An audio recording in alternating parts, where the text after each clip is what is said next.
জানিয়ে দেব এই মুহূর্তে হাতে পাওয়া সর্বশেষ গুরুত্বপূর্ণ আপডেট বাংলা সংবাদ। শুরুতেই থাকছে ময়মনসিংহের ভালুকায় খাদ্যবান্ধব কর্মসূচির ১২৫ বস্তা চাল উদ্ধার করা হয়েছে।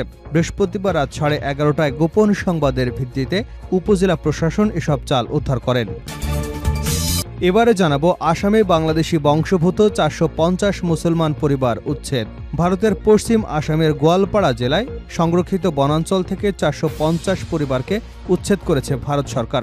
তাদেরকে বেআইনি দখলদার বলে উল্লেখ করা হয়েছে। তবে হিন্দুত্ববাদী সংগঠন রাষ্ট্রীয় স্বয়ংসেবক সংঘের পত্রিকার অর্গানাইজার এই পরিবারগুলোকে বাংলাদেশি বংশোদ্ভূত মুসলমান পরিবার বলে চিহ্নিত করা হয়েছে। জানাবো চট্টগ্রামে ছাত্রদলের নেতাকর্মীদের মারধরের অভিযোগ শিবিরের বিরুদ্ধে। চট্টগ্রাম কলেজে ইসলামী ছাত্র শিবিরের বিরুদ্ধে মারধরের অভিযোগ করেছে ছাত্রদলের নেতাকর্মীরা। তবে ছাত্র শিবিরের পক্ষ থেকে এমন অভিযোগ অস্বীকার করা হয়েছে। দুপুরে ছাত্রদলের এক কর্মীকে মারধরের সূত্রে হামলার ঘটনা ঘটেছে বলে অভিযোগ ছাত্রদলের নেতাকর্মীদের। এতে আহত হয়ে ৫ জন চট্টগ্রাম মেডিকেল কলেজ হাসপাতালে চিকিৎসা নিয়েছেন। জানিয়ে দেব সোমবার বিক্ষোভ সমাবেশ ডেকেছে হেফাজত। হযরত মুহাম্মদ সাল্লাল্লাহু আলাইহি ওয়াসাল্লামকে নিয়ে কটূক্তির প্রতিবাদ এবং দায়ীদের দ্রুত গ্রেপ্তারের দাবিতে আগামী সোমবার রাজধানীতে বিক্ষোভ মিছিল ও সমাবেশের ডাক দিয়েছে হেফাজতে ইসলাম বাংলাদেশ ঢাকা মহানগর শাখা। এদিন বিকাল ৩টায় বাইতুল মুকাররমের উত্তর গেটে এ কর্মসূচি অনুষ্ঠিত হবে। এতে প্রধান অতিথি থাকবেন হেফাজতের মহাসচিব আল্লামা শায়েখ সাজিদুর রহমান। জানিয়ে দেব পাচার হওয়া অর্থ পুনরুদ্ধার নিয়ে বিল ক্লিন্টনের সঙ্গে ডক্টর ইউনূসের আলোচনা। বাংলাদেশের অন্তর্বর্তী সরকারের প্রধান উপদেষ্টা ডক্টর মোহাম্মদ ইউনূসের সঙ্গে সাক্ষাৎ করেছেন যুক্তরাষ্ট্রের পররাষ্ট্রমন্ত্রী অ্যান্টনি ব্লিংকেন। বৃহস্পতিবার জাতিসংঘের সাধারণ অধিবেশনের ফাঁকে তারা সাক্ষাৎ করেছেন। প্রধান উপদেষ্টার প্রেস উইং জানিয়েছে, অ্যান্টনি ব্লিংকেন অন্তর্বর্তী সরকারের প্রতি পূর্ণ সমর্থন জানিয়েছেন। তাদের মধ্যে অর্থনৈতিক সহযোগিতা, রোহিঙ্গা সংকট, সন্ত্রাস দমন, শ্রম বিষয়ক সংকট এবং পাচার হওয়া অর্থ পুনরুদ্ধার সহ বিভিন্ন বিষয় নিয়ে আলোচনা হয়েছে। এবং সর্বশেষ জানাবো আন্তর্জাতিক সংবাদ। মিত্রদের যুদ্ধবিরতির প্রস্তাব প্রত্যাখ্যান, লেবাননে সর্বশক্তি দিয়ে হামলা নির্দেশ নেতানিয়াহুর। মিত্রদের যুদ্ধবিরতির প্রস্তাব প্রত্যাখ্যান করে সর্বশক্তি দিয়ে লেবাননে হামলার নির্দেশনা দিয়েছে ইসরায়েলি প্রধানমন্ত্রী বেঞ্জামিন নেতানিয়াহু। কাতার ভিত্তিক সংবাদ মাধ্যম আল জাজিরার এক প্রতিবেদনে এ তথ্য জানানো হয়েছে। প্রতিবেদনে বলা হয়েছে, লেবানন ও ইসরায়েলের মধ্যে সংঘাত বন্ধে ২১ দিনের যুদ্ধবিরতির প্রস্তাব দিয়েছে যুক্তরাষ্ট্রসহ দেশটির পশ্চিমা এবং আরব মিত্ররা। কিন্তু তাদের এই প্রস্তাব প্রত্যাখ্যান করেছে ইসরায়েলের প্রধানমন্ত্রী বেঞ্জামিন নেতানিয়াহু। এর পরিবর্তে তিনি সেনাবাহিনীকে সর্বশক্তি দিয়ে লেবাননে হামলা চালিয়ে যাবার নির্দেশনা দিয়েছেন। এতক্ষণ শিরোনাম শুনছিলেন, এবার বিস্তারিত। প্রিয় দর্শক, আপনি যদি এই চ্যানেলে নতুন হয়ে থাকেন, ভিডিওটি দেখতে দেখতে চ্যানেলটি সাবস্ক্রাইব করে আমাদের সঙ্গে থাকুন। আর এই ভিডিও সম্পর্কে আপনি আপনার মূল্যবান মতামতটি কমেন্ট বক্সে জানিয়ে দিন। আর হ্যাঁ প্রিয় দর্শক, জানিয়ে দিন ভিডিওটি কোথা থেকে দেখছেন। খাদ্যবান্ধব কর্মসূচির ১২৫ বস্তা চাল উদ্ধার, আটক ২। ময়মনসিংহের ভালুকায় খাদ্যবান্ধব কর্মসূচির ১২৫ বস্তা চাল উদ্ধার করা হয়েছে।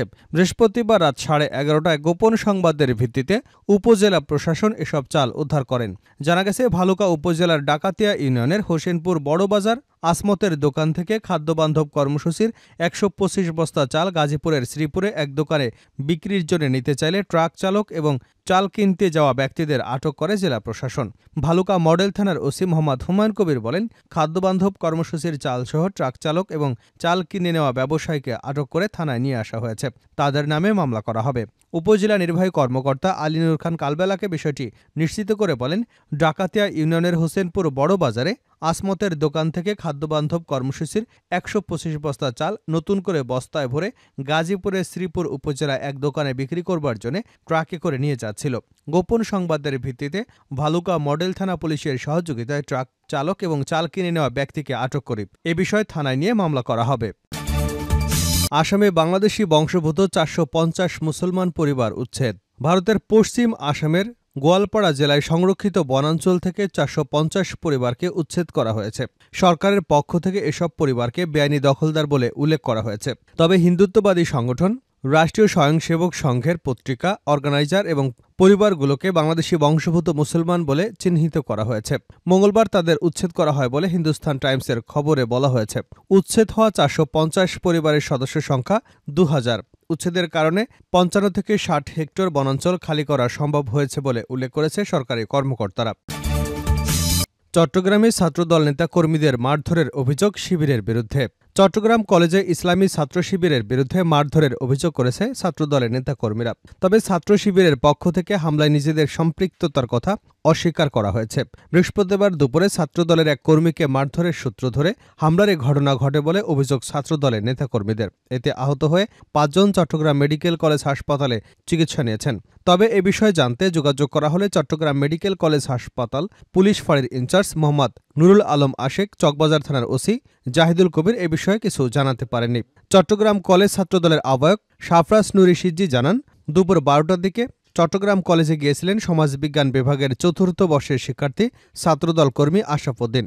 এ সময় ইসলামী ছাত্র শিবিরের নেতাকর্মীরা তাকে মারধর করে ক্যাম্পাস থেকে বের করে দেন। পরে বেলা ৩টায় মারধরের বিষয়টি লিখিত অভিযোগ নিয়ে ছাত্রদলের ১০ নেতাকর্মী কলেজ অধ্যক্ষের কাছে যান। অভিযোগ দিয়ে বের হওয়ার সময় ইসলামী ছাত্র শিবিরের নেতাকর্মীরা গিয়ে হামলা চালায়। তবে হামলাকারীদের কারো পরিচয় জানাতে পারেননি ওই ছাত্রদলের নেতারা। তারা বলেন, ক্যাম্পাসে তো ওরাই থাকে। যারা হামলা করেছিল তাদের মধ্যে কয়েকজন বয়স্ক দাড়ি টুপিওয়ালা মানুষ ছিলেন। এদিকে ছাত্রদলের এমন অভিযোগ অস্বীকার করেছে ছাত্র শিবিরের নেতারা। তাদের দাবি, কলেজ সংলগ্ন দেবপাহাড় এলাকার স্থানীয়দের সঙ্গে ছাত্রদলের সমস্যা হয়েছে। সংগঠনটির চট্টগ্রাম নগর কমিটির সম্পাদক তানজির হোসেন বলেন, কলেজে কোনো ছাত্র সংগঠনের কার্যক্রম নেই। বহিরাগত কিছু ব্যক্তি কলেজের বাইরে ঝামেলা করেছিল বলে খবর পেয়েছি। এর সঙ্গে শিবিরের কোনো সংশ্লিষ্টতা নেই। সোমবার বিক্ষোভ সমাবেশ ডেকেছে হেফাজত। হজরত মুহাম্মদ সাল্লাল্লাহু আলাইহি ওয়াসাল্লামকে কটূক্তির প্রতিবাদ এবং দায়ীদের দ্রুত গ্রেপ্তারের দাবিতে আগামী সোমবার রাজধানীতে বিক্ষোভ মিছিল ও সমাবেশের ডাক দিয়েছে হেফাজতে ইসলাম বাংলাদেশ ঢাকা মহানগর শাখা। এদিন বিকাল ৩টায় বায়তুল মোকাররম উত্তর গেটে এ কর্মসূচি অনুষ্ঠিত হবে। এতে প্রধান অতিথি থাকবেন হেফাজতের মহাসচিব আল্লামা শাইখ সাজিদুর রহমান। বৃহস্পতিবার এক বিবৃতিতে এ কর্মসূচি ঘোষণা করেন হেফাজতে ইসলাম বাংলাদেশ ঢাকা মহানগরের সভাপতি মাওলানা জুনাইদ আল হাবিব ও সেক্রেটারি মাওলানা মামুনুল হক। এতে তারা বলেন, ভারতের মহারাষ্ট্রে হিন্দু পুরোহিত রামগিরি মহারাজ কর্তৃক রাসূল সাল্লাল্লাহু আলাইহি ওয়াসাল্লামের নামে জঘন্য কটূক্তি এবং বিজেপির সাংসদ নীতেশ নারায়ণ রানে কর্তৃক তাকে সমর্থন করবার ঘটনায় বিশ্বের সর্বস্তরের ধর্মপ্রাণ নবীপ্রেমিক মুসলমানদের অন্তরে আগুন জ্বালিয়ে দিয়েছে। এই কটূক্তি, নিন্দা এবং প্রতিবাদ জানানোর ভাষা আমরা খুঁজে পাচ্ছি না। আরও বলা হয়, গত অগাস্ট মাসে সংগঠিত এই ঘটনায় মামলা হলেও এখনও রাজ্য সরকার কাউকে গ্রেপ্তার না করায় বিশ্ব মুসলিমের অন্তরে ক্ষোভ বহুগুণে বৃদ্ধি পেয়েছে, যার ফলে ভারতসহ বিশ্বের বিভিন্ন দেশে মুসলিম জনতা রাস্তায় নেমে আসতে বাধ্য হয়েছে। শেষ করছে আন্তর্জাতিক সংবাদ দিয়ে। মিত্রদের যুদ্ধবিরতির প্রস্তাব প্রত্যাখ্যান, লেবাননে সর্বশক্তি দিয়ে হামলার নির্দেশ বেঞ্জামিন নেতানিয়াহুর। মিত্রদের যুদ্ধবিরতির প্রস্তাব প্রত্যাখ্যান করে সর্বশক্তি দিয়ে লেবাননে হামলার নির্দেশ দিয়েছে ইসরায়েলের প্রধানমন্ত্রী বেঞ্জামিন নেতানিয়াহু। বৃহস্পতিবার কাতার ভিত্তিক গণমাধ্যম আল জাজিরার এক প্রতিবেদনে এ তথ্য জানানো হয়েছে। প্রতিবেদনে বলা হয়েছে, লেবানন এবং ইসরায়েলের মধ্যে সংঘাত বন্ধে ২১ দিনের যুদ্ধবিরতির প্রস্তাব দিয়েছে যুক্তরাষ্ট্রসহ দেশটির পশ্চিমা এবং আরব মিত্ররা। কিন্তু তাদের এই প্রস্তাব প্রত্যাখ্যান করেছে ইসরায়েলি প্রধানমন্ত্রী বেঞ্জামিন নেতানিয়াহু। এর পরিবর্তে তিনি সেনাবাহিনীকে সর্বশক্তি দিয়ে লেবাননে হামলা চালিয়ে যাবার নির্দেশনা দিয়েছেন। নেতানিয়াহুর এক্স অ্যাকাউন্টে পোস্ট করা এক বিবৃতিতে বলা হয়, যুদ্ধবিরতির খবর সত্য নয়। নেতানিয়াহুর দপ্তর বলেছে যে তিনি এই প্রস্তাবের কোনো জবাব দেননি। ইসরায়েলি বাহিনীগুলোকে দেওয়া পরিকল্পনা অনুযায়ী সর্বশক্তি দিয়ে লড়াই চালিয়ে যাবার নির্দেশনা দিয়েছেন তিনি। উল্লেখ্য, গত সোমবার থেকে লেবাননে ব্যাপক হামলা শুরু করে ইসরায়েলি বাহিনী। তাদের দাবি, সশস্ত্র গোষ্ঠী হিজবুল্লাহকে লক্ষ্য করে এসব হামলা চালানো হচ্ছে। হামলায় এখন পর্যন্ত ৬২০ জন নিহত হবার খবর পাওয়া গেছে। এর মধ্যে গতকাল বুধবার একদিনেই নিহত হয়েছেন ৭২ জন, আহত হন প্রায় ৪০০ জন।